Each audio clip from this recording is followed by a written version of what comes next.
ਸਾਥੀਓ, ਸਵਾਗਤ ਕਰਦਾ ਮੈਂ ਆਪਣੇ YouTube channel math with RK ਤੇ ਜਿਹੜਾ ਆਪਣਾ ਟਾਰਗੇਟ ਹੈ ਆਨਲਾਈਨ ਕਲਾਸਿਸ ਦਾ ਵੀ ਜਿਹੜੇ ETT ਦੀ ਤਿਆਰੀ ਕਰ ਰਹੇ ਨੇ ਉਹਨਾਂ ਦੇ 20 ਦੇ ਵਿੱਚੋਂ 20 ਨੰਬਰ ਆਉਣ ਤਾਂ ਉਸੇ ਟਾਰਗੇਟ ਨੂੰ ਅੱਗੇ ਵਧਾਉਂਦੇ ਹੋਏ ਆਪਾਂ ਅੱਜ ਟੌਪਿਕ ਲੈ ਕੇ ਆਇਆ ਹਾਂ ਤੇ ਉਮੀਦ ਕਰਦਾ ਹਾਂ ਤੁਸੀਂ ਘਰੇ ਰਹੋ ਤੇ ਸੁਰੱਖਿਅਤ ਹੋ ਕਿਉਂਕਿ ਜਿਹੜੀ ਇੱਕ ਕਰੋਨਾ ਕੋਵਿਡ-19 ਨਾਂ ਦੀ ਮਹਾਮਾਰੀ ਫੈਲੀ ਹੈ ਉਸ ਦਾ ਹਾਲੇ ਤੱਕ ਕੋਈ ਇਲਾਜ ਨਹੀਂ ਲੱਭਿਆ ਹੈ ਤੇ ਉਸ ਦਾ ਹੁਣ ਆਪਣੇ ਹੱਥ ਦੇ ਵਿੱਚ ਇੱਕੋ ਹੀ ਇਲਾਜ ਹੈ ਵੀ ਤੁਸੀਂ ਘਰੇ ਰਹੋ ਅਤੇ ਆਪਣਾ ਫਾਇਦਾ ਕਰੋ ਅਤੇ ਸਾਰੇ ਜਿਹੜੇ ਦੇਸ਼ ਵਾਸੀਆਂ ਦਾ ਫਾਇਦਾ ਕਰੋ ਅਤੇ ਜਿਹੜੇ ਘਰੇ ਰਹਿਣ ਦੇ ਨਾਲ ਨਾਲ ਤੁਸੀਂ ਆਪਣੇ ਹੱਥ ਹੈ ਜਿਹੜੇ ਉਹ 2-2 ਘੰਟਿਆਂ ਬਾਅਦ ਧੋਂਦੇ ਰਹੋ। ਜੇ ਕਿਸੇ ਘਰ ਦੇ ਅੰਦਰ ਜਿਹੜਾ ਸੈਨੀਟਾਈਜ਼ਰ ਨਹੀਂ ਹੈ ਤਾਂ ਉਹ ਆਪਣੇ ਹੱਥ ਨੋਰਮਲ ਸਾਬਣ ਨਾਲ ਜਿਹੜਾ ਘਰੇ ਪਿਆ ਹੁੰਦਾ ਹੈ ਉਸ ਨਾਲ ਵੀ ਧੋ ਸਕਦਾ ਹੈ ਕਿਉਂਕਿ ਤੁਹਾਡੀ ਆਪਣੀ ਸੁਰੱਖਿਆ ਪੂਰੇ ਦੇਸ਼ ਦੀ ਸੁਰੱਖਿਆ ਹੈ। ਤਾਂ ਸ਼ੁਰੂ ਕਰਦੇ ਹਾਂ ਆਪਾਂ ਅੱਜ ਦਾ ਟੌਪਿਕ। ਤੇ ਵਿਦਿਆਰਥੀਓ, ਅੱਜ ਆਪਾਂ ਕਰਨ ਜਾ ਰਹੇ ਹਾਂ ਤਿਕੋਣਮਿਤੀ ਦਾ ਪਾਰਟ 4 ਜਿਹੜਾ ਕਿ ਮੇਰਾ ਤਿਕੋਣਮਿਤੀ ਉੱਤੇ ਅੰਤਿਮ ਪਾਰਟ ਹੈ। ਇਸ ਤੋਂ ਪਹਿਲਾਂ ਮੇਰੇ ਤਿਕੋਣਮਿਤੀ ਉੱਤੇ ਜਿਹੜੇ 3 ਪਾਰਟ ਆ ਚੁੱਕੇ ਨੇ ਉਹਨਾਂ ਦੇ ਵਿੱਚ ਆਪਾਂ ਸਿੱਖਿਆ ਕਿ ਜਿਹੜੀ ਸਾਈਨ 90 ਸਾਈਨ 45 ਜਿਵੇਂ ਟ੍ਰਿਗਨੋਮੈਟਰੀ ਵੈਲਿਊ ਨੇ ਉਹ ਆਪਾਂ ਬਿਨਾਂ ਕਿਸੇ ਟੇਬਲ ਤੋਂ ਬਹੁਤ ਹੀ ਆਸਾਨੀ ਨਾਲ ਕੀਤੀਆਂ ਸੀ। ਉਸ ਤੋਂ ਇਲਾਵਾ ਆਪਾਂ ਤਿਕੋਣਮਿਤੀ ਦਾ ਇੱਕ ਹੋਰ ਜਿਹੜਾ ਇਸ ਦੇ ਨਾਲ ਹੀ ਲੱਗਦਾ ਟੌਪਿਕ ਹੈ ਉਚਾਈਆਂ ਅਤੇ ਦੂਰੀਆਂ, ਉਹ ਵੀ ਆਪਾਂ ਬਹੁਤ ਹੀ ਆਸਾਨੀ ਨਾਲ ਐਂਗਲ ਮੈਥਡ ਨਾਲ ਸਿੱਖਿਆ ਸੀ। ਉਸ ਦੇ ਵਿੱਚ ਆਪਾਂ ਨੂੰ ਕਿਸੇ ਵੀ ਟੈਨ 45 ਜਾਂ ਸਾਈਨ ਦੀ ਜ਼ਰੂਰਤ ਨਹੀਂ ਪਈ ਸੀ। ਅਤੇ ਹੁਣ ਆਪਾਂ ਸ਼ੁਰੂ ਕਰਦੇ ਹਾਂ ਅੱਜ ਦਾ ਤਿਕੋਣਮਿਤੀ ਦਾ ਅੰਤਿਮ ਟੌਪਿਕ। ਆਪਾਂ ਗੱਲ ਕਰਾਂਗੇ ਤਿਕੋਣਮਿਤੀ ਅਨੁਪਾਤ ਬਾਰੇ। ਜਿਵੇਂ ਕਿ ਆਪਾਂ ਪਹਿਲੇ 3 ਪਾਰਟਾਂ ਦੇ ਵਿੱਚ ਪੜ੍ਹ ਚੁੱਕੇ ਹਾਂ ਵੀ ਜਿਹੜੀ ਤਿਕੋਣਮਿਤੀ ਦੀ ਸਾਈਨ ਕੋਸ ਟੈਨ ਦੀ ਜਿਹੜੀ ਵੈਲਿਊਆਂ ਨੇ ਉਹ ਇੱਕ ਸਮਕੋਣ ਤ੍ਰਿਭੁਜ ਦੇ ਵਿੱਚ ਲਾਈ ਕਰਦੀਆਂ ਨੇ। ਜਿਵੇਂ ਮੈਂ ਤੁਹਾਡੇ ਸਾਹਮਣੇ ਇੱਕ ਤ੍ਰਿਭੁਜ ਡਰਾ ਕੀਤੀ ਹੈ। ਹੁਣ ਜਿਹੜੀ ਇੱਕ ਸਮਕੋਣ ਤ੍ਰਿਭੁਜ ਹੈ ਤ੍ਰਿਭੁਜ ABC, ਆਪਾਂ ਇਸ ਤ੍ਰਿਭੁਜ ਦੇ ਵਿੱਚ ਜਿਹੜੇ ਭੁਜਾਵਾਂ ਦਾ ਜਿਹੜਾ ਆਪਾਂ ਅਨੁਪਾਤ ਪੜ੍ਹਾਂਗੇ ਜਿਸ ਨੂੰ ਆਪਾਂ ਤਿਕੋਣਮਿਤੀ ਅਨੁਪਾਤ ਵੀ ਕਹਿੰਦੇ ਹਾਂ। ਜਿਵੇਂ ਤੁਹਾਨੂੰ ਪਤਾ ਹੈ, ਜੇਕਰ ਮੈਂ ਗੱਲ ਕਰਾਂ ਇਸ ਤ੍ਰਿਭੁਜ ਦੀ ਤਾਂ ਜਿਹੜੀ ਸਭ ਤੋਂ ਵੱਡੀ ਭੁਜਾ ਹੈ ਉਸ ਨੂੰ ਆਪਾਂ ਕਰਣ ਕਹਿੰਦੇ ਹਾਂ। ਜੇਕਰ ਗੱਲ ਕਰਾਂ ਮੈਂ ਭੁਜਾ BC ਨੂੰ ਤਾਂ ਇਸ ਨੂੰ ਆਪਾਂ ਆਧਾਰ ਕਹਿੰਦੇ ਹਾਂ। ਜੇਕਰ ਮੈਂ ਗੱਲ ਕਰਾਂ ਇਸ ਲੰਬ ਦੀ ਤਾਂ ਆਪਾਂ ਇਸ ਨੂੰ ਪਰਪੈਂਡੀਕੂਲਰ ਜਾਂ ਲੰਬ ਕਹਿੰਦੇ ਹਾਂ। ਜੇਕਰ ਮੈਂ ਗੱਲ ਕਰਾਂ ਆਪਾਂ ਇਹਨਾਂ ਨੂੰ ਵਾਰੀ ਲੰਬ ਕਰਨ ਆਧਾਰ ਨਹੀਂ ਬੋਲਾਂਗੇ, ਆਪਾਂ ਇਹਨੂੰ ਡਾਇਰੈਕਟ ਹੀ ਬੋਲਾਂਗੇ। ਆਹ ਆਪਣੀ ਹਾਈਪੋਟਿਨਿਊਜ਼, ਆਹ ਆਪਣਾ ਬੇਸ ਅਤੇ ਆਹ ਆਪਣਾ ਪਰਪੈਂਡੀਕੂਲਰ। ਤਾਂ ਆਪਾਂ ਇਸ ਨੂੰ ਹਰ ਵਾਰੀ P, H ਅਤੇ B ਨਾਲ ਡੋਨੇਟ ਕਰਾਂਗੇ। ਹੁਣ ਆਪਾਂ ਸਿੱਖਾਂਗੇ ਵੀ ਜਿਹੜਾ ਭੁਜਾਵਾਂ ਦਾ ਅਨੁਪਾਤ ਹੈ ਉਹ ਸਾਈਨ ਕੋਸ ਟੈਨ ਨਾਲ ਕਿਵੇਂ ਬਦਲਦਾ ਰਹਿੰਦਾ ਹੈ। ਉਸ ਤੋਂ ਪਹਿਲਾਂ ਜਿਵੇਂ ਤੁਸੀਂ ਤਿਕੋਣਮਿਤੀ ਬਾਰੇ ਪੜ੍ਹਿਆ ਹੋਣਾ ਜਾਂ ਕਿਤੇ ਤੁਸੀਂ ਸੁਣਿਆ ਹੋਣਾ ਵੀ ਜਿਹੜਾ ਇੱਕ ਫਾਰਮੂਲਾ ਹੁੰਦਾ ਹੈ ਲਾਲਾ ਅਮਰ ਲਾਲ ਕਮਦਾ ਕਮਦਾ ਆਇਆ, ਜਾਂ ਆਪਾਂ ਕਹਿ ਸਕਦੇ ਹਾਂ ਪੰਡਿਤ ਬਦਰੀ ਪ੍ਰਸਾਦ ਹਰ ਹਰ ਬੋਲੇ। ਅਤੇ ਆਪਾਂ ਅੱਜ ਸਿੱਖਾਂਗੇ ਵੀ ਉਹ ਫਾਰਮੂਲੇ ਕਿੱਥੋਂ ਆਏ ਅਤੇ ਕਿਵੇਂ ਯੂਜ਼ ਕਰਨੇ ਆਪਾਂ। ਅਤੇ ਉਸ ਤੋਂ ਬਾਅਦ ਆਪਾਂ ਸਿੱਖਾਂਗੇ ਵੀ ਇਹਨਾਂ ਫਾਰਮੂਲਾਵਾਂ ਤੋਂ ਬਿਨਾਂ ਵੀ ਆਪਾਂ ਜਿਹੜੇ ਕੁਐਸਚਨ ਬੜੇ ਆਸਾਨੀ ਨਾਲ ਕਰ ਸਕਦੇ ਹਾਂ। ਪਰੰਤੂ ਉਸ ਤੋਂ ਪਹਿਲਾਂ ਆਪਾਂ ਨੂੰ ਇਹ ਥੋੜ੍ਹਾ ਪਤਾ ਹੋਣਾ ਚਾਹੀਦਾ ਵੀ ਉਹ ਫਾਰਮੂਲੇ ਕਿੱਥੋਂ ਆਏ ਜਾਂ ਇਹਨਾਂ ਭੁਜਾਵਾਂ ਦਾ ਅਨੁਪਾਤ ਕਿਵੇਂ ਬਣਦਾ ਹੈ। ਤਾਂ ਆਪਾਂ ਸ਼ੁਰੂ ਕਰਦੇ ਹਾਂ। ਜੇਕਰ ਆਪਾਂ ਵੇਖੀਏ ਪਹਿਲਾਂ ਜਿਹੜਾ ਪੰਡਿਤ ਬਦਰੀ ਪ੍ਰਸਾਦ ਹਰ ਹਰ ਬੋਲੇ, ਜੇਕਰ ਇਹਨਾਂ ਨੂੰ ਮੈਂ ਐਵੇਂ ਵੰਡ ਦੇਵਾਂ ਪੰਡਿਤ ਬਦਰੀ ਪ੍ਰਸਾਦ ਹਰ ਹਰ ਬੋਲੇ ਸੋਨਾ ਚਾਂਦੀ ਤੋਲੇ, ਤਾਂ ਜਿਹੜੀ ਜਿਹੜਾ ਭੁਜਾਵਾਂ ਦਾ ਅਨੁਪਾਤ ਹੈ ਆਹ ਸਾਈਨ ਨਾਲ ਬਿਲੋਂਗ ਕਰਦਾ ਹੈ, ਆਹ ਅਨੁਪਾਤ ਕੋਸ ਨਾਲ ਬਿਲੋਂਗ ਕਰਦਾ ਹੈ ਅਤੇ ਆਹ ਅਨੁਪਾਤ ਜਿਹੜਾ ਉਹ ਟੈਨ ਨਾਲ ਬਿਲੋਂਗ ਕਰਦਾ ਹੈ। ਜੇਕਰ ਮੈਂ ਗੱਲ ਕਰਾਂ ਸਾਈਨ ਦੀ ਤਾਂ ਸਾਈਨ ਦੀ ਜਿਹੜਾ ਭੁਜਾਵਾਂ ਦਾ ਅਨੁਪਾਤ ਹੈ ਉਹ ਹੋਏਗਾ P/H, ਮਤਲਬ ਪਰਪੈਂਡੀਕੂਲਰ ਅਪੋਨ ਕਰਣ, ਜਾਂ ਆਪਾਂ ਕਹਿ ਸਕਦੇ ਹਾਂ P/H ਲੰਬ ਬਟਾ ਕਰਣ। ਜੇਕਰ ਮੈਂ ਗੱਲ ਕਰਾਂ ਕੋਸ ਦੀ ਤਾਂ ਕੋਸ ਹੈ ਜੀ B/H, ਮਤਲਬ ਬੇਸ ਅਪੋਨ H। ਜੇਕਰ ਗੱਲ ਕਰਾਂ ਮੈਂ ਟੈਨ ਦੀ ਤਾਂ ਉਹ ਹੈ ਜੀ ਆਪਣਾ P/B, ਮਤਲਬ ਪਰਪੈਂਡੀਕੂਲਰ ਅਪੋਨ ਬੇਸ। ਜਿਨ੍ਹਾਂ ਨੂੰ ਇਸ ਦੇ ਵਿੱਚ ਯਾਦ ਰੱਖਣ ਦੀ ਵੀ ਦਿੱਕਤ ਆ ਰਹੀ ਹੈ ਤਾਂ ਉਹ ਇੱਕ ਫਾਰਮੂਲਾ ਜਿਹੜਾ ਹੋਰ ਕਰ ਸਕਦਾ ਹੈ ਜਿਹੜਾ ਆਪਾਂ ਹੁਣੇ ਦੱਸਿਆ ਮੈਂ ਲਾਲਾ ਅਮਰ ਲਾਲ, ਤਾਂ ਆਪਾਂ ਇਸ ਨੂੰ ਯਾਦ ਰੱਖ ਸਕਦੇ ਹਾਂ ਲਾਲਾ ਅਮਰ ਲਾਲ ਕਮਦਾ ਆਇਆ। ਤਾਂ ਸੇਮ ਟੂ ਸੇਮ ਜੇਕਰ ਗੱਲ ਕਰੀਏ ਸਾਈਨ ਦੀ ਤਾਂ ਸਾਈਨ ਹੈ ਲੰਬ ਬਟਾ ਕਰਣ, ਜੇਕਰ ਮੈਂ ਗੱਲ ਕਰਾਂ ਕੋਸ ਦੀ ਤਾਂ ਉਹ ਹੈ ਆਧਾਰ ਬਟਾ ਕਰਨ।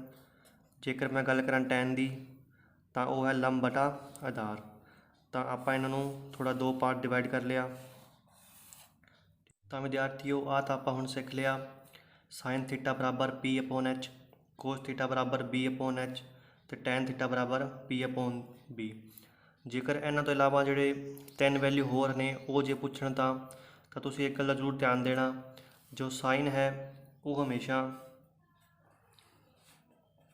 ਕੋਸੀਕੈਂਟ ਦਾ ਉਲਟਾ ਹੁੰਦਾ ਹੈ। ਜੇ ਗੱਲ ਕਰਾਂ ਕੋਸੈਕ ਥੀਟਾ ਦਾ ਉਲਟਾ ਹੁੰਦਾ ਹੈ। ਜੇਕਰ ਸਾਈਨ ਦੀ ਵੈਲਿਊ P/H ਹੈ ਤਾਂ ਕੋਸੈਕ ਦੀ ਵੈਲਿਊ ਹੋਏਗੀ H/P। ਉਸੇ ਤਰ੍ਹਾਂ ਜਿਹੜਾ ਕੋਸ ਹੈ ਉਹ ਉਲਟਾ ਹੁੰਦਾ ਹੈ ਸੀਕੈਂਟ ਦੇ, ਤਾਂ ਸੀਕੈਂਟ ਥੀਟਾ ਦੀ ਵੈਲਿਊ ਹੋਏਗੀ, ਜੇਕਰ ਕੋਸ ਥੀਟਾ ਦੀ ਵੈਲਿਊ B/H ਹੈ ਤਾਂ ਸੀਕੈਂਟ ਦੀ ਵੈਲਿਊ ਹੋਏਗੀ H/B। ਉਸੇ ਤਰ੍ਹਾਂ ਜਿਹੜਾ ਟੈਨ ਹੈ ਉਹ ਉਲਟਾ ਹੈ ਕੋਟ ਦੇ। ਜੇਕਰ ਟੈਨ ਥੀਟਾ ਦੀ ਵੈਲਿਊ P/B ਹੈ ਤਾਂ ਕੋਟ ਥੀਟਾ ਦੀ ਵੈਲਿਊ ਹੋਏਗੀ B/P। ਇਸ ਤਰ੍ਹਾਂ ਜਿਹੜਾ ਆਪਾਂ ਸਿੱਖਿਆ ਵੀ ਜਿਹੜੀ 6 ਦੀ 6 ਵੈਲਿਊ ਨੇ ਆਪਾਂ ਕਿਵੇਂ ਯਾਦ ਰੱਖਣੇ ਆ, ਅਤੇ ਤੁਸੀਂ ਦੁਬਾਰਾ ਵੇਖ ਲਓ। ਜਿਹੜਾ ਸਾਈਨ ਹੈ ਉਹ ਉਲਟਾ ਹੁੰਦਾ ਹੈ ਕੋਸ ਦੇ, ਜਿਹੜਾ ਕੋਸੀਕੈਂਟ ਦੇ, ਜਿਹੜਾ ਕੋਸ ਹੈ ਉਹ ਉਲਟਾ ਹੁੰਦਾ ਹੈ ਸੀਕੈਂਟ ਦੇ, ਅਤੇ ਜਿਹੜਾ ਟੈਨ ਹੈ ਉਹ ਉਲਟਾ ਹੁੰਦਾ ਹੈ ਕੋਟ ਦੇ। ਤਾਂ ਇਸ ਤਰ੍ਹਾਂ ਆਪਾਂ ਵਿਦਿਆਰਥੀਓ ਸਿਰਫ 3 ਵੈਲਿਊ ਯਾਦ ਰੱਖਣੀਆਂ ਨੇ ਸਾਈਨ, ਕੋਸ, ਟੈਨ ਦੀਆਂ, ਕਿਉਂਕਿ ਬਾਕੀ ਤਿੰਨੋਂ ਵੈਲਿਊ ਤਾਂ ਇਸ ਦੀਆਂ ਉਲਟ ਹੁੰਦੀਆਂ ਨੇ। ਪਰੰਤੂ ਆਪਾਂ ਇਸ ਤੋਂ ਵੀ ਆਸਾਨ ਤਰੀਕਾ ਵੇਖਾਂਗੇ। ਆਹ ਤਾਂ ਇੱਕ ਵਾਰ ਤੁਹਾਨੂੰ ਪਤਾ ਹੋਣਾ ਚਾਹੀਦਾ ਵੀ ਆਹ ਵੈਲਿਊ ਕਿੱਥੋਂ ਆਈਆਂ ਨੇ। ਅਤੇ ਵਿਦਿਆਰਥੀਓ ਹੁਣ ਆਪਾਂ ਗੱਲ ਕਰਾਂਗੇ ਉਹਨਾਂ ਕੁਐਸਚਨਾਂ ਦੀ ਜੋ ਪੇਪਰ ਦੇ ਵਿੱਚ ਪੁੱਛੇ ਜਾਂਦੇ ਨੇ।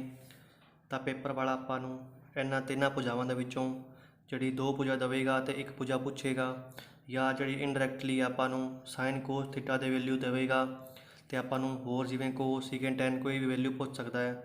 ਤਾਂ ਉਸ ਤੋਂ ਪਹਿਲਾਂ ਆਪਾਂ ਨੂੰ ਆਹ ਤਿੰਨਾਂ ਭੁਜਾਵਾਂ ਦਾ ਪਤਾ ਹੋਣਾ ਬਹੁਤ ਜ਼ਰੂਰੀ ਹੈ।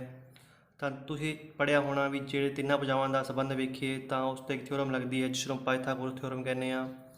ਉਹਦੇ ਵਿੱਚ ਹੁੰਦਾ ਵੀ ਜਿਹੜਾ ਕਰਨ ਦਾ ਸਕੇਅਰ ਹੈ ਉਹ ਆਧਾਰ ਦੇ ਸਕੇਅਰ ਦੇ ਪਲੱਸ ਲੰਬ ਦੇ ਸਕੇਅਰ ਦੇ ਇਕੁਅਲ ਹੁੰਦਾ ਹੈ। ਤਾਂ ਆਪਾਂ ਉਹ ਵੀ ਪੜ੍ਹਾਂਗੇ ਅਤੇ ਆਪਾਂ ਕੁਝ ਹੋਰ ਨਵਾਂ ਸਿੱਖਾਂਗੇ ਜਿਨ੍ਹਾਂ ਦੇ ਵਿੱਚ ਆਪਾਂ ਨੂੰ ਪਾਇਥਾਗੋਰਸ ਦੀ ਯੂਜ਼ ਨਹੀਂ ਕਰਨੀ ਪਏਗੀ। ਤਾਂ ਵੇਖਦੇ ਹਾਂ। ਸਭ ਤੋਂ ਪਹਿਲਾਂ ਆਪਾਂ ਗੱਲ ਕਰਦੇ ਹਾਂ ਇਹ ਥਿਊਰਮ ਬਾਰੇ। ਤਾਂ ਆਪਾਂ ਨੂੰ ਪਤਾ ਹੈ ਜੋ H ਸਕੇਅਰ ਹੈ ਉਹ ਬਰਾਬਰ ਹੁੰਦਾ ਹੈ P square plus B square. ਤਾਂ ਵਿਦਿਆਰਥੀਓ ਆਹ ਤੁਸੀਂ ਲਿਖ ਲਈ ਹੈ ਥਿਊਰਮ H ਸਕੇਅਰ ਬਰਾਬਰ P square plus B square. ਜੇਕਰ ਕਦੇ ਤੁਹਾਡੇ ਮਨ ਦੇ ਵਿੱਚੋਂ ਜਾਂ ਆਹ ਥਿਊਰਮ ਸਕਿਪ ਹੋ ਜੇ ਵੀ ਇੱਥੇ P ਆਏਗਾ ਜਾਂ ਇੱਥੇ P ਆਏਗਾ, ਤਾਂ ਤੁਸੀਂ ਇੱਕ ਗੱਲ ਯਾਦ ਰੱਖਣੀ, ਜਿਹੜੀ ਸਭ ਤੋਂ ਵੱਡੀ ਭੁਜਾ ਹੈ ਕਰਨ, ਆਹ ਹਮੇਸ਼ਾ ਇਹਨਾਂ ਦੋਵਾਂ ਭੁਜਾਵਾਂ ਤੋਂ ਵੱਡੀ ਹੋਏਗੀ। ਜਿਵੇਂ ਆਹ ਭੁਜਾ ਜੇਕਰ ਮੈਂ ਕਹਿ ਦੇਵਾਂ 2 ਹੈ, ਜੇਕਰ ਆਹ ਭੁਜਾ 3 ਹੈ ਤਾਂ ਆਹ ਭੁਜਾ ਇਹਨਾਂ ਤੋਂ ਵੱਡੀ ਹੋਏਗੀ, 5, 6 ਕੁਝ ਵੀ ਹੋ ਸਕਦੀ ਹੈ। ਅੱਜ ਆਪਾਂ ਸਿੱਖਾਂਗੇ ਵੀ ਇਹਨਾਂ ਦਾ ਕੀ ਸੰਬੰਧ ਹੈ। ਇੱਕ ਤਰੀਕਾ ਆਪਾਂ ਹੋਰ ਵੀ ਸਿੱਖਾਂਗੇ ਜਿਸ ਨਾਲ ਆਪਾਂ ਨੂੰ ਇਸ ਥਿਊਰਮ ਦੀ ਵੀ ਯੂਜ਼ ਨਹੀਂ ਕਰਨਾ ਪਏਗਾ। ਤਾਂ ਚੱਲਦੇ ਹਾਂ ਆਪਾਂ। ਤਾਂ ਵਿਦਿਆਰਥੀਓ ਮੈਂ ਤੁਹਾਨੂੰ 2 ਸੀਰੀਜ਼ ਦੱਸਾਂਗਾ, ਉਹਨਾਂ ਦੋਵਾਂ ਸੀਰੀਜ਼ ਨੂੰ ਯਾਦ ਕਰਕੇ ਤੁਸੀਂ ਪਾਇਥਾਗੋਰਸ ਥਿਊਰਮ ਲਾਉਣਾ ਭੁੱਲ ਜਾਓਗੇ ਅਤੇ ਇਸ ਦੀ ਜ਼ਰੂਰਤ ਵੀ ਆਪਾਂ ਨੂੰ ਨਹੀਂ ਪਏਗੀ। ਤਾਂ ਵੈਸੇ ਤਾਂ ਉਹ 3 ਸੀਰੀਜ਼ ਨੇ, ਪਰ ਉਹਨਾਂ 3 ਸੀਰੀਜ਼ਾਂ ਦੇ ਵਿੱਚੋਂ ਆਪਾਂ ਸਿਰਫ 2 ਹੀ ਕਰਾਂਗੇ, ਕਿਉਂਕਿ ਉਹਨਾਂ 2 ਕਰਨ ਤੋਂ ਬਾਅਦ ਤੁਹਾਡਾ ETT ਪੇਪਰ ਦਾ ਕੋਈ ਵੀ ਕੁਐਸਚਨ ਬਾਹਰ ਨਹੀਂ ਜਾਏਗਾ। ਅਤੇ ਜਿਹੜੀ ਤੀਜੀ ਸੀਰੀਜ਼ ਹੈ ਉਹ ਆਪਾਂ SSC ਵਾਸਤੇ ਯੂਜ਼ ਕਰਨੇ ਆ। ਤਾਂ ਆਪਾਂ ਚੱਲਦੇ ਹਾਂ ਉਹ 3 ਸੀਰੀਜ਼ ਕਿਹੜੀ ਹੈ ਜਾਂ ਉਹ 2 ਸੀਰੀਜ਼ ਕਿਹੜੀ ਹੈ ਜਿਹੜੀ ਤੁਸੀਂ ਕਰਨੀ ਹੈ। ਤਾਂ ਸਭ ਤੋਂ ਪਹਿਲਾਂ ਹੈ ਜੀ, ਜੇ ਗੱਲ ਕਰਾਂ ਮੈਂ 3, 4, 5, ਠੀਕ ਹੈ ਜੀ। ਤਾਂ ਤੁਸੀਂ ਯਾਦ ਰੱਖਣਾ 3, 4, 5। ਅਤੇ ਦੂਜੀ ਹੈ ਜੀ 5, 12, 13, ਠੀਕ ਹੈ ਜੀ। 5 'ਤੇ ਖਤਮ ਹੋਈ ਹੈ ਅਤੇ 5 'ਤੇ ਹੀ ਸ਼ੁਰੂ ਹੋ ਗਈ। ਜੇਕਰ ਆਪਾਂ ਗੱਲ ਕਰੀਏ ਇਹਨਾਂ ਦੋਵਾਂ ਸੀਰੀਜ਼ ਦੀ, ਤਾਂ ਮੈਂ ਤੁਹਾਨੂੰ ਹੁਣੇ ਹੀ ਦੱਸਿਆ ਸੀ ਵੀ ਜਿਹੜੀ ਆਹ ਸਭ ਤੋਂ ਵੱਡੀ ਭੁਜਾ ਹੈ ਕਰਨ, ਉਹ ਇਹਨਾਂ ਦੋਵਾਂ ਭੁਜਾਵਾਂ ਤੋਂ ਵੱਡੀ ਹੋਏਗੀ। ਤਾਂ ਜੇਕਰ ਮੈਂ ਇਸ ਸੀਰੀਜ਼ ਦੀ ਗੱਲ ਕਰਾਂ ਤਾਂ ਇਹਨਾਂ ਦੇ ਵਿੱਚ ਜਿਹੜਾ 5 ਸਭ ਤੋਂ ਵੱਡਾ ਹੈ, ਤਾਂ ਆਹ ਤੁਸੀਂ ਜ਼ਰੂਰ ਧਿਆਨ ਦੇਣਾ ਵੀ ਆਹ ਜਿਹੜਾ 5 ਹੈ ਆਹ ਹਮੇਸ਼ਾ ਕਰਨ ਹੋਏਗਾ। ਜੇਕਰ ਮੈਂ ਗੱਲ ਕਰਾਂ ਇਸ ਸੀਰੀਜ਼ ਦੀ, ਤਾਂ ਇਸ ਦੇ ਵਿੱਚ ਜਿਹੜਾ ਸਭ ਤੋਂ ਵੱਡਾ ਹੈ ਉਹ ਹੈ 13। ਤਾਂ ਤੁਸੀਂ ਧਿਆਨ ਦੇਣਾ ਵੀ ਜਿਹੜਾ 13 ਹੈ ਉਹ ਇਸ ਸੀਰੀਜ਼ ਦਾ ਸਭ ਤੋਂ ਵੱਡੀ ਭੁਜਾ ਜਿਸ ਨੂੰ ਆਪਾਂ ਕਰਨ ਕਹਿੰਦੇ ਹਾਂ, ਆਹ 13 ਹੈ ਜਿਹੜੀ ਉਹ ਕਰਨ ਹੈ। ਹੁਣ ਆਪਾਂ ਵੇਖਾਂਗੇ ਵੀ ਆਪਾਂ ਇਹਨਾਂ ਦਾ ਯੂਜ਼ ਕਿਵੇਂ ਕਰਨਾ ਹੈ। ਤਾਂ ਪੇਪਰ ਵਾਲਾ ਆਪਾਂ ਨੂੰ ਕੀ ਕਹੇਗਾ ਵੀ ਜੇਕਰ ਮੈਂ ਇੱਕ ਟ੍ਰਾਇੰਗਲ ਡਰਾ ਕਰਾਂ ਤੇ ਇਸ ਟ੍ਰਾਇੰਗਲ ਦੇ ਵਿੱਚ ਆਪਾਂ ਨੂੰ ਕੋਈ ਵੀ ਦੋ ਭੁਜਾ ਦੇ ਦੇਵੇਗਾ। ਜਿਵੇਂ ਇੱਥੇ ਉਹਨਾਂ ਨੇ ਦੇਤੀ ਵੀ ਜਿਹੜੀ ਭੁਜਾ AB ਹੈ ਉਹ ਹੈ 5 ਸੈਂਟੀਮੀਟਰ ਤੇ ਭੁਜਾ ਜਿਹੜੀ AC ਹੈ ਉਹ ਹੈ 3 ਸੈਂਟੀਮੀਟਰ। ਤੇ ਆਪਾਂ ਨੂੰ ਪੁੱਛੇਗਾ ਵੀ ਜਿਹੜੀ ਭੁਜਾ BC ਹੈ ਉਸ ਦੀ ਲੰਬਾਈ ਦੱਸੋ। ਤਾਂ ਉਹ ਆਪਾਂ ਨੂੰ ਪਹਿਲਾਂ ਮੈਂਸ਼ਨ ਕਰੇਗਾ ਵੀ ਜਿਹੜੀ ਟ੍ਰਾਇੰਗਲ ABC ਹੈ ਜਾਂ ਜਿਹੜੀ ਤ੍ਰਿਭੁਜ ABC ਹੈ ਉਹ ਇੱਕ ਸਮਕੋਣ ਤ੍ਰਿਭੁਜ ਹੈ। ਤਾਂ ਇਸ ਨੂੰ ਵੇਖਦਿਆਂ ਸਾਰ ਤੁਹਾਨੂੰ ਇੱਕ ਸੀਰੀਜ਼ ਯਾਦ ਆਏਗੀ ਵੀ ਜਿਹੜੀ ਸਭ ਤੋਂ ਵੱਡੀ ਭੁਜਾ ਹੈ ਉਹ 5 ਹੈ, ਤਾਂ ਆਹ 3 ਹੈ, ਤਾਂ ਆਹ ਜਿਹੜੀ ਉਹ 4 ਹੀ ਹੋਏਗੀ। ਤਾਂ ਇਸ ਤਰ੍ਹਾਂ ਆਪਾਂ ਬਿਨਾਂ ਕਿਸੇ ਪਾਇਥਾਗੋਰਸ ਥਿਊਰਮ ਦੇ ਆਹ ਜਿਹੜੀ ਭੁਜਾ ਕੱਢ ਸਕਦੇ ਹਾਂ। ਇਸ ਤੋਂ ਇਲਾਵਾ ਆਪਾਂ ਨੂੰ ਜੇਕਰ ਹੋਰ ਵੈਲਿਊ ਦੇ ਦੇਵੇ, ਜਿਵੇਂ ਆਪਾਂ ਇੱਕ ਹੋਰ ਟ੍ਰਾਇੰਗਲ ਡਰਾ ਕਰਨੇ ਆ। ਆ ਇੱਕ ਸਮਕੋਣ ਤ੍ਰਿਭੁਜ ਹੈ ABC। ਉਹ ਆਪਾਂ ਨੂੰ ਕਹੇਗਾ ਜੇਕਰ ਆਹ ਭੁਜਾ 9 ਸੈਂਟੀਮੀਟਰ ਹੈ, ਆਹ ਭੁਜਾ ਜਿਹੜੀ 12 ਸੈਂਟੀਮੀਟਰ ਹੈ, ਤਾਂ ਤੁਸੀਂ ਜਿਹੜੀ ਭੁਜਾ AB ਦੀ ਲੰਬਾਈ ਦੱਸੋ। ਤਾਂ ਤੁਸੀਂ ਫਿਰ ਧਿਆਨ ਦੇਵੋਗੇ ਵੀ ਆਹ ਜਿਹੜੀ ਸੀਰੀਜ਼ ਹੈ ਆਹ ਤਾਂ ਅਸੀਂ ਵੇਖੇ ਨਹੀਂ, ਪਰ ਤੁਸੀਂ ਧਿਆਨ ਦੇਣਾ ਆਹ ਚੱਲੇਗੀ ਹਮੇਸ਼ਾ ਇਹਨਾਂ ਦੋਵਾਂ ਦੇ ਵਿੱਚੋਂ। ਤਾਂ ਆਹ ਸੀਰੀਜ਼ ਤਾਂ ਨਹੀਂ ਹੋ ਸਕਦੀ ਕਿਉਂਕਿ ਇਹਨਾਂ ਦੇ ਵਿੱਚ 5 12 13 ਆ ਰਿਹਾ ਹੈ, ਤੇ ਆਹ 12 ਹੈ ਤਾਂ ਆਹ 9 ਹੈ। ਤੇ ਆਪਾਂ ਵੇਖਾਂਗੇ ਵੀ ਜਿਹੜਾ 9 ਹੈ ਆਹ 3 ਦਾ ਮਲਟੀਪਲਾਈ ਹੋ ਰਿਹਾ ਹੈ। ਜੇਕਰ ਮੈਂ 3 ਗੁਣਾ 3 ਕਰਾਂ ਤਾਂ ਜਿਹੜਾ ਉਹ 9 ਆ ਰਿਹਾ ਹੈ। ਜੇਕਰ ਗੱਲ ਕਰਾਂ ਮੈਂ 12 ਦੀ ਤਾਂ ਉਹ ਹੋ ਰਿਹਾ ਹੈ 3 ਗੁਣਾ 4। ਇਸ ਤਰ੍ਹਾਂ ਆਪਾਂ ਵੇਖ ਰਹੇ ਆ, ਇੱਧਰ 4 ਆ ਰਿਹਾ ਹੈ, ਇੱਧਰ ਜਿਹੜਾ ਉਹ 3 ਆ ਰਿਹਾ ਹੈ। ਤੇ ਜੇਕਰ ਆਹ 3 ਹੈ ਤੇ ਆਹ 4 ਆ ਤਾਂ ਇੱਥੇ ਕੀ ਆਏਗਾ 5। ਤੇ ਉਸ ਤੋਂ ਬਾਅਦ ਆਪਾਂ ਆਹ ਵੇਖ ਰਹੇ ਹਾਂ ਵੀ ਆਹ 3 ਦਾ 3 ਗੁਣਾ ਹੋ ਰਿਹਾ ਹੈ, ਆਹ ਵੀ ਜਿਹੜਾ 3 ਦਾ 4 ਦਾ 3 ਗੁਣਾ ਹੋ ਰਿਹਾ ਹੈ, ਤਾਂ ਆਹ ਵੀ ਇੱਥੇ 3 ਗੁਣਾ ਹੋਏਗਾ। ਤਾਂ ਆਹ ਭੁਜਾ ਕਿੰਨੀ ਆ ਗਈ 15 ਸੈਂਟੀਮੀਟਰ। ਇਸ ਤਰ੍ਹਾਂ ਤੁਸੀਂ ਧਿਆਨ ਰੱਖਣਾ ਵੀ ਆਪਾਂ ਨੂੰ ਜਾਂ ਤਾਂ ਡਾਇਰੈਕਟ ਸੀਰੀਜ਼ ਪੁੱਛੇਗਾ ਜਾਂ ਆਪਾਂ ਇਸ ਨੂੰ ਯੂਜ਼ ਕਰਾਂਗੇ, ਜਾਂ ਨਹੀਂ ਦਿੱਤੀ ਤਾਂ ਆਪਾਂ ਨੂੰ ਪਤਾ ਹੋਣਾ ਜਾਂ ਤਾਂ ਇੱਥੇ ਉਹ 6 ਲਿਖੇਗਾ ਜਾਂ 8 ਲਿਖੇਗਾ ਜਾਂ 10 ਲਿਖੇਗਾ, ਕਿਉਂਕਿ ਆਹ ਇਸ ਦਾ ਦੁੱਗਣਾ ਹੋ ਰਿਹਾ ਹੈ। ਇਸ ਤੋਂ ਇਲਾਵਾ ਉਹ ਇੱਥੇ 9 ਸੈਂਟੀਮੀਟਰ ਲਿਖ ਸਕਦਾ ਹੈ ਕਿਉਂਕਿ ਆਹ ਹੁਣ ਤਿਗਣਾ ਹੋ ਰਿਹਾ ਹੈ। ਜੇਕਰ ਆਹ 3 ਗੁਣਾ ਹੋ ਰਿਹਾ ਹੈ ਤਾਂ ਇੱਥੇ ਵੀ 12 ਆਏਗਾ ਤੇ ਇੱਥੇ ਵੀ ਜਿਹੜਾ ਉਹ 15 ਆਏਗਾ। ਪਰ ਇਸ ਤੋਂ ਬਾਅਦ ਤੁਹਾਡੇ ਪੇਪਰ ਦੇ ਵਿੱਚ ਮੈਂ ਤਾਂ ਨਹੀਂ ਉਮੀਦ ਰੱਖਦਾ ਵੀ ਇਸ ਤੋਂ ਅੱਗੇ ਵੀ ਪੁੱਛੇਗਾ। ਜੇਕਰ ਮੈਂ ਗੱਲ ਕਰਾਂ ਇਸ ਸੀਰੀਜ਼ ਦੀ ਤਾਂ ਉਵੇਂ ਆਹ ਸੀਰੀਜ਼ ਲਾਵਾਂਗੇ। ਜਿਵੇਂ ਇੱਕ ਟ੍ਰਾਇੰਗਲ ਡਰਾ ਕਰੀਏ,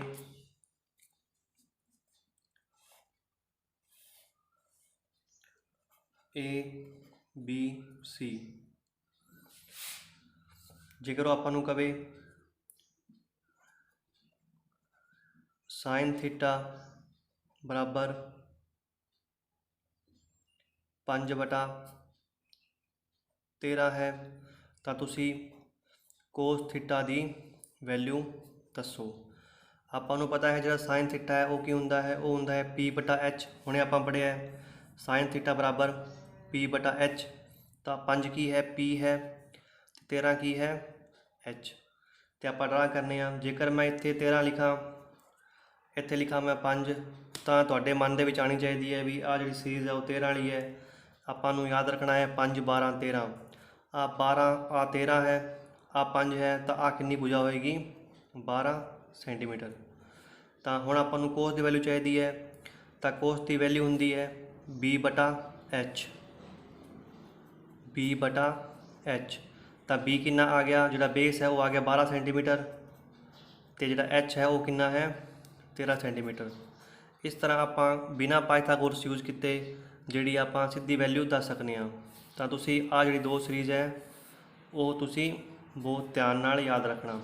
ਇੱਕ ਹੈ 3 4 5, 5 ਤੇ ख़त्म ਹੋਈ ਤੇ 5 ਤੇ ਸ਼ੁਰੂ ਹੋ ਗਈ, 5 12 13। ਠੀਕ ਹੈ ਜੀ। ਤਾਂ ਉਮੀਦ ਕਰਦਾ ਤੁਹਾਨੂੰ ਆਹ ਜਿਹੜੀ ਸੀਰੀਜ਼ ਹੈ ਯਾਦ ਹੋ ਜਾਵੇਗੀ। ਤੇ ਹੁਣ ਇੱਕ ਹੋਰ ਜ਼ਰੂਰੀ ਗੱਲ ਵਿਦਿਆਰਥੀਓ, ਜਿਹੜੇ SSC ਜਾਂ ਪੰਜਾਬ ਪਟਵਾਰੀ ਦੀ ਤਿਆਰੀ ਕਰ ਰਹੇ ਨੇ ਤਾਂ ਉਹ ਇੱਕ ਸੀਰੀਜ਼ ਹੋਰ ਯਾਦ ਰੱਖ ਸਕਦੇ ਨੇ। ਤੀਜੀ ਸੀਰੀਜ਼ 8 15 17, ਕਿਉਂਕਿ ਉਹਨਾਂ ਦੇ ਵਿੱਚ ਕੁਐਸਚਨ ਜ਼ਿਆਦਾ ਮੋਲਡ ਹੋ ਗਏ ਹੁੰਦੇ ਨੇ।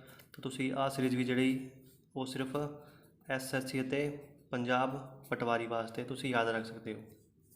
ਤੇ ਵਿਦਿਆਰਥੀਓ ਹੁਣ ਆਪਾਂ ਜਿੰਨਾ ਵੀ ਅੱਜ ਟੌਪਿਕ ਕੀਤਾ ਹੈ ਉਸ ਦੇ 3 ਕੁਐਸਚਨ ਕਰਾਂਗੇ, ਤਾਂ ਜਿਸ ਨਾਲ ਜੋ ਵੀ ਮੈਂ ਕੁਝ ਕਰਾਇਆ ਉਸ ਦੀ ਇੱਕ ਰਿਵੀਜ਼ਨ ਹੋ ਜੇ, ਤਾਂ ਇੱਕ ਤੁਹਾਨੂੰ ਪਤਾ ਚੱਲ ਜੇ ਵੀ ਆਪਾਂ ਇਹਨਾਂ ਦਾ ਕਿਵੇਂ ਯੂਜ਼ ਕਰਨਾ ਹੈ। ਵਿਦਿਆਰਥੀਓ ਜਿਵੇਂ ਸਕਰੀਨ ਉੱਤੇ ਤੁਹਾਡਾ ਕੁਐਸਚਨ ਸ਼ੋ ਹੋ ਰਿਹਾ ਹੈ, ਸੀਕੈਂਟ ਥੀਟਾ ਬਰਾਬਰ 13/12 ਤਾਂ ਤਿਕੋਣਮਿਤੀ ਦੇ ਬਾਕੀ ਅਨੁਪਾਤਾਂ ਦਾ ਮੁੱਲ ਪਤਾ ਕਰੋ। ਤਾਂ ਆਪਾਂ ਨੂੰ ਜਿਹੜਾ ਗਿਵਨ ਹੈ ਉਹ ਹੈ ਸੀਕੈਂਟ ਥੀਟਾ ਬਰਾਬਰ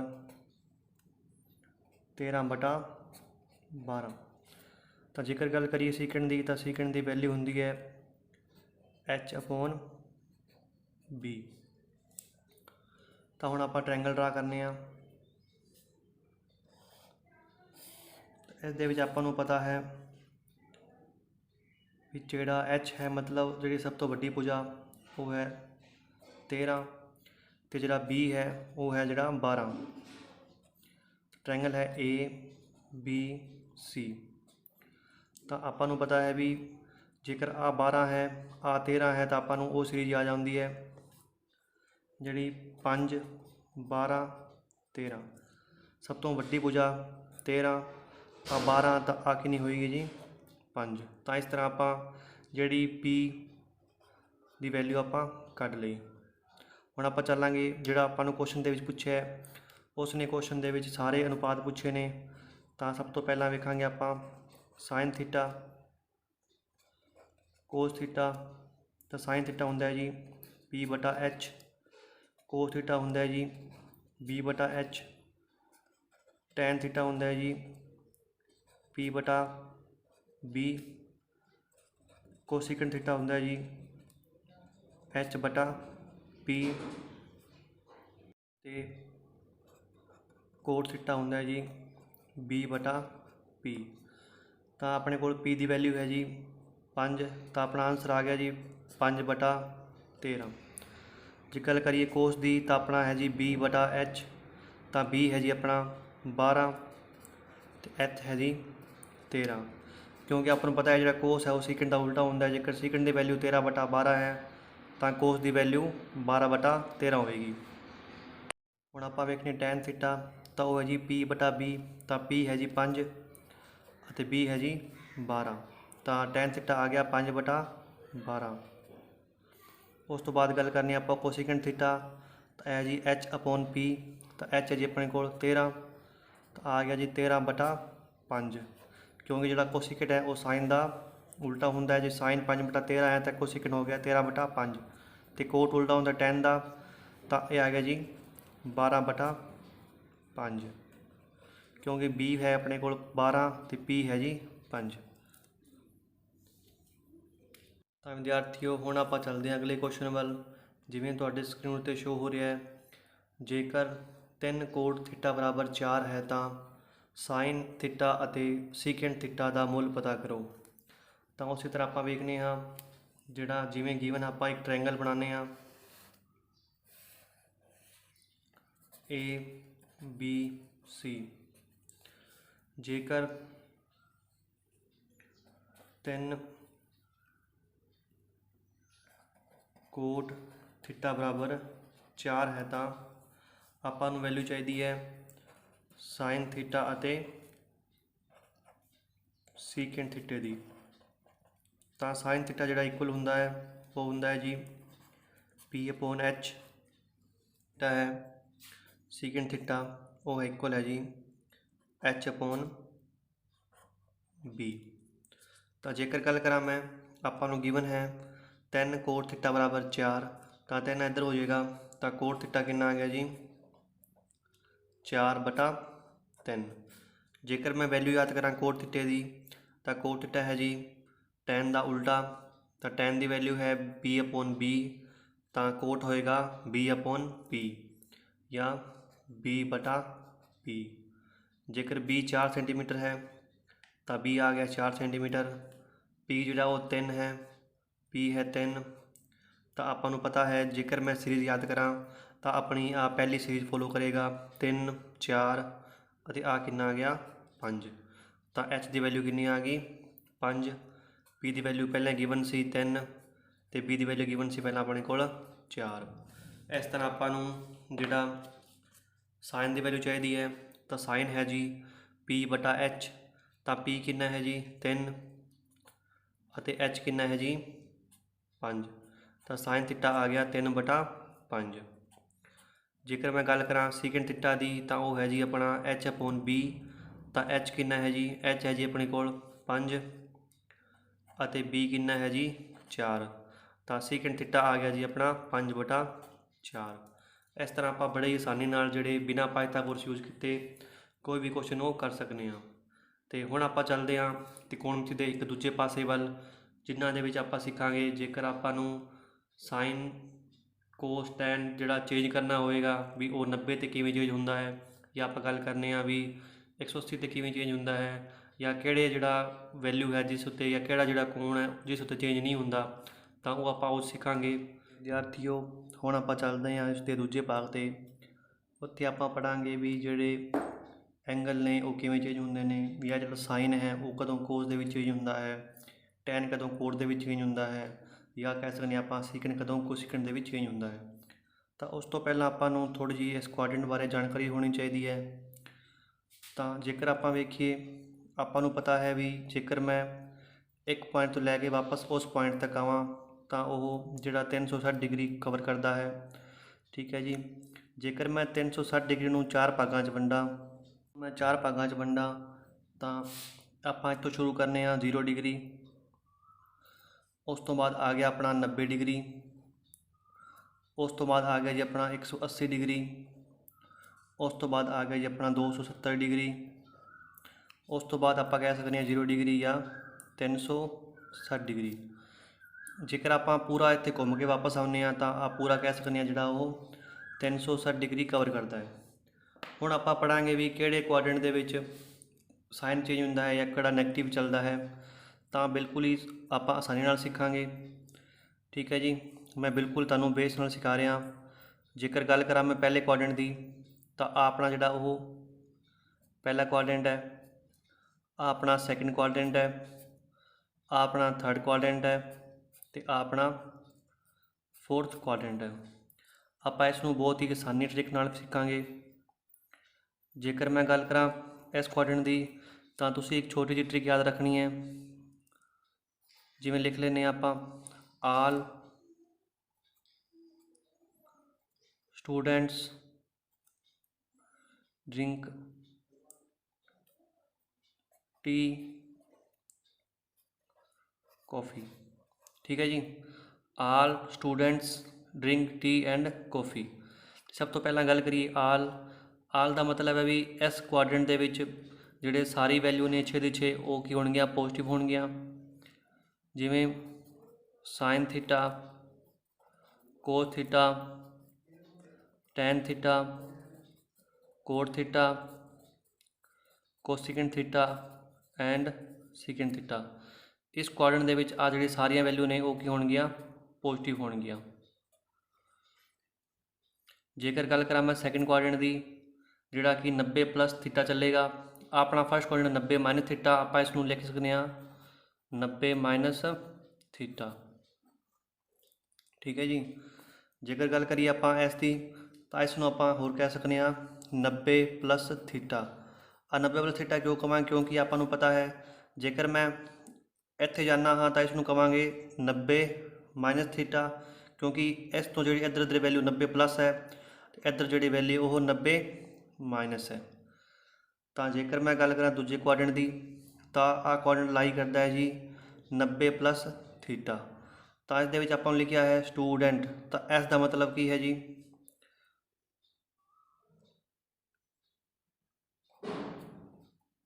ਸਾਈਨ ਥੀਟਾ।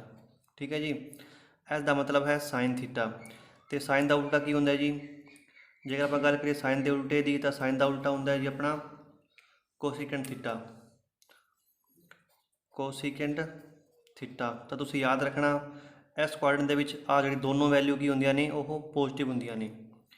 ਜਿਵੇਂ ਗੱਲ ਕਰੀਏ ਜੇ ਤੀਜੇ ਕੁਆਡਰੈਂਟ ਦੀ, ਤਾਂ ਆਪਾਂ ਇਸ ਨੂੰ ਕਵਾਂਗੇ 180 ਪਲੱਸ ਥੀਟਾ। ਉਸ ਹਿਸਾਬ ਨਾਲ ਆਪਾਂ ਇਸ ਨੂੰ ਵੀ ਦੋ ਨਾਂ ਦੇ ਸਕਦੇ ਹਾਂ ਪਹਿਲੇ ਨੂੰ, ਕਿਉਂਕਿ ਆ ਇੱਕ ਤਾਂ 90 ਮਾਈਨਸ ਥੀਟਾ ਹੈ ਅਤੇ ਇੱਕ 360 ਪਲੱਸ ਥੀਟਾ ਹੈ।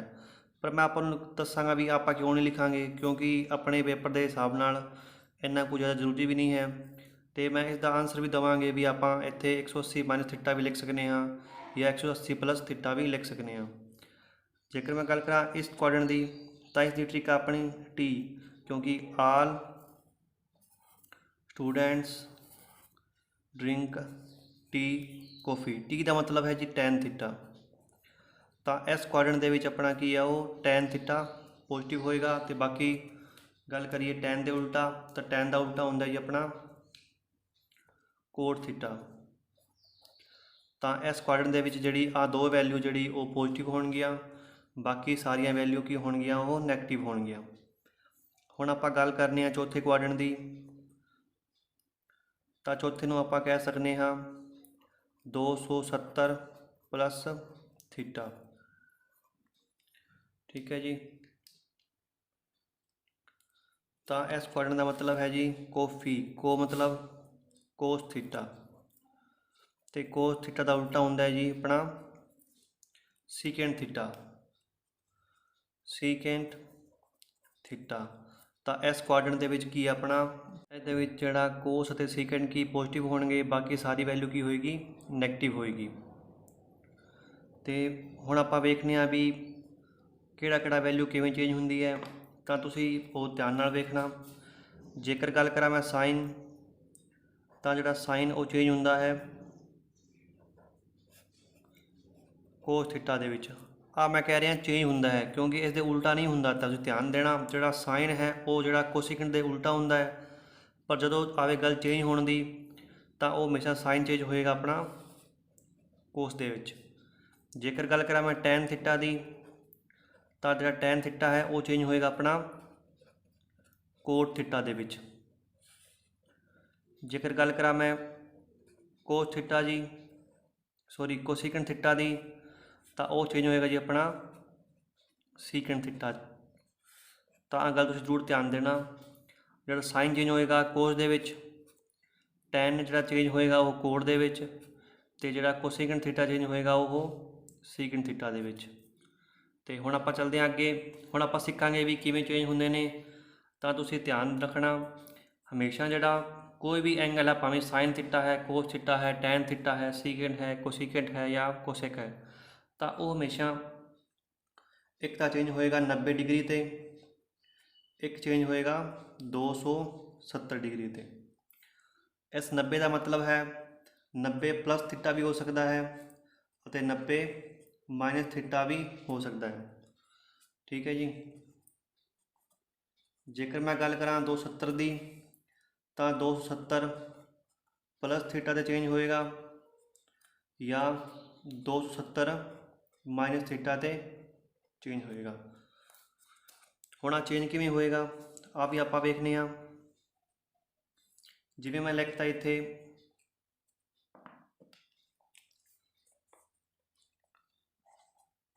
ਸਾਈਨ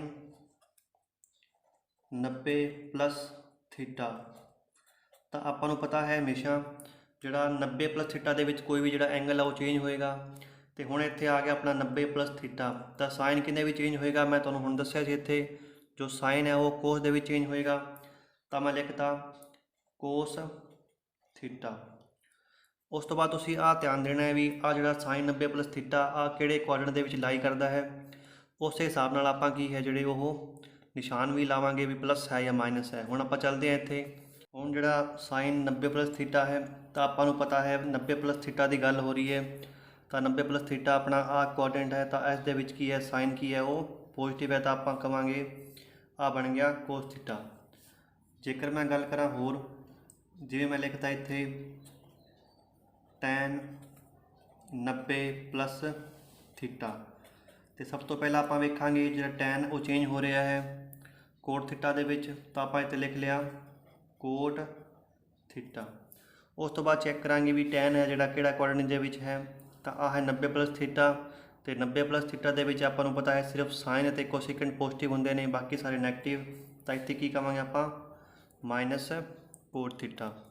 ਉਸ ਤੋਂ ਇਲਾਵਾ ਆਪਾਂ ਗੱਲ ਕਰੀਏ ਤਾਂ ਜੇਕਰ ਮੈਂ ਆਪਾਂ ਹੋਰ ਵੈਲਿਊ ਚੈੱਕ ਕਰਨੇ ਹਾਂ, ਜਿਵੇਂ ਮੈਂ ਇੱਥੇ ਲਿਖਤਾ ਟੈਨ 180 ਪਲੱਸ ਥੀਟਾ, ਤਾਂ ਜਿਹੜਾ ਟੈਨ ਹੈ ਉਹ ਚੇਂਜ ਹੋਏਗਾ ਕੋਟ ਦੇ ਵਿੱਚ। ਨਹੀਂ ਜੀ ਨਹੀਂ, ਆਹ ਗਲਤੀ ਤੁਸੀਂ ਬਿਲਕੁਲ ਵੀ ਨਹੀਂ ਕਰਨੀ।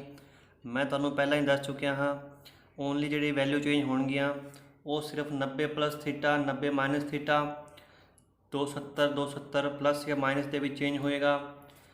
ਉਸ ਤੋਂ ਇਲਾਵਾ ਆ ਕਿੱਥੇ ਵੀ ਆਪਣਾ ਕੀ ਹੈ ਨੋ ਚੇਂਜ ਹੈ।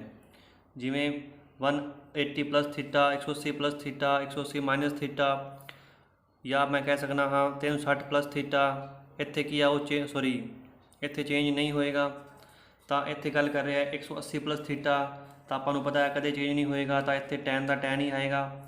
ਪਰ ਆਪਾਂ ਨੈਗੇਟਿਵ ਪੋਜ਼ੀਟਿਵ ਜ਼ਰੂਰ ਚੈੱਕ ਕਰਾਂਗੇ। ਤਾਂ ਇਹ ਹੈ ਜੀ ਆਪਣਾ 180 प्लस थीटा। ਤਾਂ 180 प्लस थीटा ਦੇ ਵਿੱਚ ਆਪਣਾ ਕੀ ਹੈ ਉਹ ਤੀਜਾ ਕੁਆਡਰੈਂਟ ਲਾਈ ਕਰਦਾ ਹੈ। ਅਤੇ ਇਸ ਦੇ ਵਿੱਚ ਕੀ ਹੈ ਟੈਨ ਅਤੇ ਕੋਟ ਪੋਜ਼ੀਟਿਵ ਹੁੰਦੇ ਨੇ, ਤਾਂ ਆਪਣਾ ਕੀ ਆ ਆਹ ਪੋਜ਼ੀਟਿਵ ਹੀ ਆਏਗਾ। ਠੀਕ ਹੈ ਜੀ, ਉਮੀਦ ਕਰਦਾ ਤੁਹਾਨੂੰ ਆਹ ਗੱਲ ਸਮਝ ਲੱਗੀ ਹੋਣੀ ਵੀ ਜਿਹੜਾ ਚੇਂਜ ਹੋਏਗਾ ਉਹ 90 ਤੇ 270 ਤੇ ਹੋਏਗਾ ਅਤੇ ਬਾਕੀਆਂ 'ਤੇ ਨੋ ਚੇਂਜ ਹੈ। ਅਤੇ ਜਿਹੜਾ ਸਾਈਨ ਹੈ ਉਹ ਉਲਟਾ ਹੈ, ਸਾਈਨ ਕੋਸ ਦੇ ਵਿੱਚ ਚੇਂਜ ਹੋਏਗਾ, ਟੈਨ ਕੋਟ ਦੇ ਵਿੱਚ ਚੇਂਜ ਹੋਏਗਾ, ਕੋਸੀਕੈਂਟ ਜਿਹੜਾ ਉਹ ਸੀਕੈਂਟ ਦੇ ਵਿੱਚ ਚੇਂਜ ਹੋਏਗਾ। ਅਤੇ ਜਿਹੜਾ ਸਾਈਨ ਹੈ ਉਹ ਉਲਟਾ ਹੁੰਦਾ ਕੋਸੀਕੈਂਟ ਦੇ, ਟੈਨ ਉਲਟਾ ਹੁੰਦਾ ਕੋਟ ਦੇ, ਅਤੇ ਕੋਸ ਉਲਟਾ ਹੁੰਦਾ ਹੈ ਸੀਕੈਂਟ ਦੇ। ਅਤੇ ਉਸ ਤੋਂ ਇਲਾਵਾ ਆਪਾਂ ਇਸ ਨੂੰ ਕਿਵੇਂ ਯਾਦ ਰੱਖ ਸਕਦੇ ਹਾਂ, ਜਿਵੇਂ all students drink tea and coffee. ਤਾਂ ਹੁਣ ਆਪਾਂ ਚੱਲਦੇ ਹਾਂ ਇਹਨਾਂ ਦੇ ਕੁਝ ਕੁਐਸਚਨਾਂ ਵੱਲ ਵੀ ਪੇਪਰ ਦੇ ਵਿੱਚ ਕਿਵੇਂ ਕੁਐਸਚਨ ਪੁੱਛੇ ਜਾਣਗੇ। ਤਾਂ ਤੁਸੀਂ ਕੁਐਸਚਨ ਜ਼ਰੂਰ ਟਰਾਈ ਕਰਨਾ ਕਿਉਂਕਿ ਤੁਹਾਡੀ ਰਿਵੀਜ਼ਨ ਕੁਐਸਚਨ ਨਾਲ ਹੀ ਹੋਣੀ ਹੈ। ਤਾਂ ਵਿਦਿਆਰਥੀ ਹੁਣ ਆਪਾਂ ਚੱਲਦੇ ਹਾਂ ਪਹਿਲੇ ਕੁਐਸਚਨ ਵੱਲ। ਜਿਵੇਂ ਤੁਹਾਨੂੰ ਸਕਰੀਨ ਉੱਤੇ ਸ਼ੋ ਹੋ ਰਿਹਾ ਹੈ ਜੀ, ਟੈਨ 65 ਡਿਗਰੀ ਬਟਾ ਕੋਟ 25 ਡਿਗਰੀ ਦਾ ਮੁੱਲ ਪਤਾ ਕਰੋ। ਤਾਂ ਆਪਣਾ ਕੁਐਸਚਨ ਦੇ ਵਿੱਚ ਗਿਵਨ ਹੈ ਟੈਨ 65 ਡਿਗਰੀ ਬਟਾ ਕੋਟ 25 ਡਿਗਰੀ। ਜੇਕਰ ਆਪਾਂ ਇਸ ਨੂੰ ਸੋਲਵ ਕਰਾਂਗੇ ਤਾਂ ਆਪਣੇ ਕੋਲ ਦੋ ਤਰੀਕੇ ਨੇ, ਜਾਂ ਤਾਂ ਮੈਂ ਟੈਨ ਨੂੰ ਚੇਂਜ ਕਰਕੇ ਕੋਟ ਬਣਾ ਲਵਾਂ ਜਾਂ ਮੈਂ ਕੋਟ ਨੂੰ ਚੇਂਜ ਕਰਕੇ ਟੈਨ ਬਣਾ ਲਵਾਂ। ਭਾਵੇਂ ਜਿਵੇਂ ਮਰਜ਼ੀ ਕਰੀਏ ਆਪਣਾ ਆਨਸਰ ਬਿਲਕੁਲ ਸਹੀ ਆਏਗਾ। ਤਾਂ ਮੈਂ ਕੀ ਕਰ ਸਕਦਾ, ਮੈਂ 65 ਨੂੰ ਲਿਖ ਸਕਦਾ ਹਾਂ 90 ਮਾਈਨਸ 25। ਠੀਕ ਹੈ ਜੀ, ਤਾਂ ਮੈਂ ਇੱਥੇ ਲਿਖ ਲਿਆ ਟੈਨ 90 ਮਾਈਨਸ 25 ਡਿਗਰੀ ਬਟਾ ਕੋਟ ਆਪਣਾ ਉਵੇਂ ਦਾ ਉਵੇਂ ਪਿਆ ਹੈ। ਜੇਕਰ ਆਪਾਂ ਧਿਆਨ ਦਈਏ ਤਾਂ ਇੱਥੇ ਬਣ ਗਿਆ ਟੈਨ 90 ਮਾਈਨਸ ਜਿਹੜਾ 25 ਡਿਗਰੀ ਥੀਟਾ ਹੈ, ਤਾਂ ਬਣ ਗਿਆ ਆਪਣਾ ਟੈਨ 90 ਮਾਈਨਸ ਥੀਟਾ। ਜੇਕਰ ਮੈਂ ਗੱਲ ਕਰਾਂ 90 ਮਾਈਨਸ ਥੀਟਾ ਦੀ, ਤਾਂ ਆਪਾਂ ਨੂੰ ਪਤਾ ਹੈ ਵੀ ਜਿਹੜਾ 90 ਮਾਈਨਸ ਥੀਟਾ ਹੈ ਉਹ ਪਹਿਲੇ ਕੁਆਡਰੈਂਟ 'ਚ ਲਾਈ ਕਰਦਾ ਹੈ, ਅਤੇ ਪਹਿਲੇ ਦੇ ਵਿੱਚ ਸਾਰੀ ਵੈਲਿਊ ਕੀ ਹੁੰਦੀਆਂ ਨੇ ਪੋਜ਼ੀਟਿਵ। ਤਾਂ ਆਪਣਾ ਟੈਨ ਚੇਂਜ ਹੋ ਗਿਆ ਕੋਟ ਦੇ ਵਿੱਚ, ਤਾਂ ਆਪਣਾ ਬਣ ਗਿਆ ਕੋਟ 25 ਡਿਗਰੀ। ਆਪਾਂ ਇੱਥੇ ਪਲੱਸ ਹੀ ਲਾਵਾਂਗੇ ਕਿਉਂਕਿ ਪਹਿਲੇ ਕੁਆਡਰੈਂਟ ਦੇ ਵਿੱਚ ਸਾਰੇ ਜਿਹੜੇ ਪੋਜ਼ੀਟਿਵ ਹੁੰਦੇ ਨੇ। ਤਾਂ ਕੋਟ 25 ਬਟਾ ਕੋਟ 25 ਡਿਗਰੀ, ਤਾਂ ਆਹ ਦੋਵੇਂ ਕੱਟੇ ਗਏ ਤਾਂ ਆਪਣਾ ਆਨਸਰ ਆ ਗਿਆ ਜੀ 1। ਤਾਂ ਇਹਦਾ ਮੁੱਲ ਆ ਗਿਆ ਜੀ ਆਪਣਾ 1। ਜਿੱਥੇ ਆਪਣੀ ਆਪਸ਼ਨ 1 ਹੋਏਗੀ ਆਪਾਂ ਉੱਥੇ ਟਿਕ ਕਰ ਦਾਂਗੇ। ਤਾਂ ਇਸ ਤਰ੍ਹਾਂ ਆਪਾਂ ਸਿੱਖਿਆ ਵੀ ਬਾਏ ਕੁਆਡਰੈਂਟ ਆਪਾਂ ਕਿਵੇਂ ਇਹਨਾਂ ਦੀ ਵੈਲਿਊ ਸੋਲਵ ਕਰਨੇ ਆ। ਅਤੇ ਆਪਾਂ ਇਸ ਨੂੰ ਕੋਟ ਨੂੰ ਵੀ ਚੇਂਜ ਕਰ ਸਕਦੇ ਹਾਂ ਟੈਨ ਦੇ ਵਿੱਚ। ਇੱਥੇ ਆਪਾਂ ਲਿਖਾਂਗੇ ਕੋਟ 90 ਮਾਈਨਸ 65 ਡਿਗਰੀ, ਤਾਂ ਉਹ ਜਿਹੜਾ ਬਣ ਜਾਏਗਾ ਫਿਰ ਟੈਨ 65 ਡਿਗਰੀ ਬਣ ਜਾਏਗਾ, ਤਾਂ 65 ਬਟਾ 65 1 ਆਨਸਰ ਉਹੀ ਆਏਗਾ, ਭਾਵੇਂ ਤੁਸੀਂ ਕਿਹਨੂੰ ਮਰਜ਼ੀ ਚੇਂਜ ਕਰ ਲਓ। ਤਾਂ ਵਿਦਿਆਰਥੀਓ ਹੁਣ ਆਪਾਂ ਚੱਲਦੇ ਹਾਂ ਅਗਲੇ ਕੁਐਸਚਨ ਵੱਲ। ਜਿਵੇਂ ਤੁਹਾਨੂੰ ਸ਼ੋ ਹੋ ਰਿਹਾ ਸਕਰੀਨ ਉੱਤੇ sign 38 degree minus cos 52 degree ਦਾ ਮੁੱਲ ਪਤਾ ਕਰੋ। ਤਾਂ ਆਪਣਾ ਕੁਐਸਚਨ ਹੈ ਜੀ sign 38 degree minus cos 52 degree. ਤਾਂ ਆਪਣੇ ਕੋਲ ਹੁਣ ਦੋ ਮੈਥਡ ਨੇ, ਜਾਂ ਤਾਂ ਆਪਾਂ ਸਾਈਨ ਨੂੰ ਚੇਂਜ ਕਰ ਲਵਾਂ ਜਾਂ ਆਪਾਂ ਕੋਸ ਨੂੰ ਚੇਂਜ ਕਰ ਲਈਏ। ਤਾਂ ਆਪਾਂ ਹੁਣ ਚੇਂਜ ਕਰਾਂਗੇ ਸਾਈਨ ਨੂੰ। ਤਾਂ ਆਪਾਂ ਇਸ ਨੂੰ ਲਿਖ ਸਕਦੇ ਹਾਂ sine 90 minus 52 degree minus cos 52 degree. ਠੀਕ ਹੈ ਜੀ, ਕਿਉਂਕਿ ਆਪਾਂ 38 ਨੂੰ ਲਿਖ ਸਕਦੇ ਹਾਂ 90 ਮਾਈਨਸ 52 ਕਿਉਂਕਿ ਉਹ 38 ਹੀ ਆਏਗਾ। ਜੇਕਰ ਹੁਣ ਵੇਖੀਏ ਤਾਂ ਸਾਈਨ ਕਿਸ ਦੇ ਵਿੱਚ ਚੇਂਜ ਹੁੰਦਾ ਹੈ, ਕਿਉਂਕਿ ਇੱਥੇ 90 ਆ ਗਿਆ ਤਾਂ ਆਪਾਂ ਕਹਿ ਸਕਦੇ ਹਾਂ ਵੀ ਸਾਈਨ ਕੋਸ ਜੋ ਵੀ ਹੈ ਚੇਂਜ ਹੋ ਸਕਦਾ ਹੈ, ਕਿਉਂਕਿ ਤੁਹਾਨੂੰ ਦੱਸਿਆ ਸੀ 180 ਜਾਂ ਇਸ ਤੋਂ ਇਲਾਵਾ ਚੇਂਜ ਨਹੀਂ ਹੁੰਦਾ, ਸਿਰਫ 90 ਅਤੇ 270 'ਤੇ ਚੇਂਜ ਹੁੰਦਾ ਹੈ। ਤਾਂ ਆਹ ਬਣ ਗਿਆ ਸਾਈਨ ਚੇਂਜ ਹੋ ਗਿਆ ਕੋਸ ਦੇ ਵਿੱਚ। ਉਸ ਤੋਂ ਬਾਅਦ ਆਪਾਂ ਗੱਲ ਕਰਾਂਗੇ ਵੀ 90 ਮਾਈਨਸ ਥੀਟਾ ਜਿਹੜਾ ਕਿਹੜੇ ਕੁਆਡਰੈਂਟ 'ਚ ਆਉਂਦਾ ਹੈ। ਆਹ ਤਾਂ ਆਉਂਦਾ ਹੈ ਫਸਟ ਦੇ ਵਿੱਚ, ਤਾਂ ਪਹਿਲੇ ਦੇ ਵਿੱਚ ਸਾਰੇ ਜਿਹੜੇ ਕੀ ਹੁੰਦੇ ਨੇ ਉਹ ਪੋਜ਼ੀਟਿਵ ਹੁੰਦੇ ਨੇ। ਤਾਂ ਆਹ ਜੀ ਆਪਣਾ ਬਣ ਗਿਆ ਕੋਸ 52 डिग्री माइनस कोस 52 डिग्री बराबर तो आ आंसर आ गया अपना 0। तो आ गल थोड़ी तुसीं ध्यान रखना, जेकर कितने माइनस है तो आंसर 0 आएगा, लगभग 0 आएगा। जेकर कोई बटा के फॉर्म च है तो उसका आंसर क्या आएगा, लगभग प्लस या -1 आएगा। विद्यार्थियों अगला क्वेश्चन अपने स्क्रीन उत्ते शो हो रहा है। साइन 18 डिग्री बटा कोस 72 डिग्री का मुल पता करो। जोड़ा साइन 18 डिग्री बटा कोस 72 डिग्री का मुल पता करो। तो आप पिछले क्वेश्चन वांग इसनूं चेंज करांगे। जेकर मैं चेंज करा कोस नूं तो आप लिखांगे साइन 18 डिग्री बटा कोस आप 72 लिख सकते हैं 90 माइनस 18 डिग्री। तो आपू पता है जोड़ा 90 माइनस थीटा है वो अपना पहला क्वाड्रेंट है, तो उस दे विच जिहड़ी सारी वैल्यू की पॉजिटिव होंदियां ने, तो अपना जोड़ा कोस चेंज हो जाएगा वो हो जाएगा साइन दे विच। तो इत्थे बन गया साइन 18 डिग्री बटा साइन चेंज हो गया कोस दे विच, तो आ बन गया अपना कोस चेंज हो गया साइन दे विच, तो अपना बन गया साइन 18 डिग्री। तो आ कट्टिया गया तो अपना आंसर आ गया 1। इस तरह आप बाय क्वाड्रेंट मैथड इन्हां दी जिहड़ी वैल्यू कट सकते हैं। विद्यार्थियों इस नाल जिहड़ा अपना टॉपिक है, अपना जिहड़ा लैक्चर है पूरा त्रिकोणमिति का वो आप खत्म कर लिया है। जे त्रिकोणमिति के टोटल हुण 4 पार्ट हो गए। जे किसी विद्यार्थी नूं हले भी समझ नहीं लगी है तो वह मेरे चारों पार्टां नूं दोबारा वेख सकता है। तो एक होर गल तुसीं ध्यान देना, 2 दिनों के बाद एक टैस्ट सीरीज़ आएगी त्रिकोणमिति उत्ते, उस दे विच मैं 20 क्वेश्चन सिलैक्ट करके पावांगा। तो तुसीं उन्हां दे आंसर कमेंट उत्ते देने ने, तो तुसीं 2 दिनों में इस पूरे टॉपिक की चंगी तरह तैयारी कर लवो। तो हुण 2 दिनों बाद आपां मिलांगे एक टैस्ट सीरीज़ नाल। एक गल होर विद्यार्थियों, आ मेरी वीडियो तुहानूं किवें लगी या मेरी जो भी वीडियो तुहानूं वधिया लगदियां ने तो तुसीं उन्हां बारे कमेंट बॉक्स दे विच करिया करो। थल्ले वीडियो के थल्ले बनिया जिहड़ा कमेंट बॉक्स, तो तुहाडा एक वधिया कमेंट मैनूं होर उत्साह भरेगा। तो मैं आने वाली वीडियो जिहड़ी होर वधिया तरीके नाल तैयार करके लैके आवांगा। अज दी वीडियो देखने लई बहुत बहुत धन्यवाद।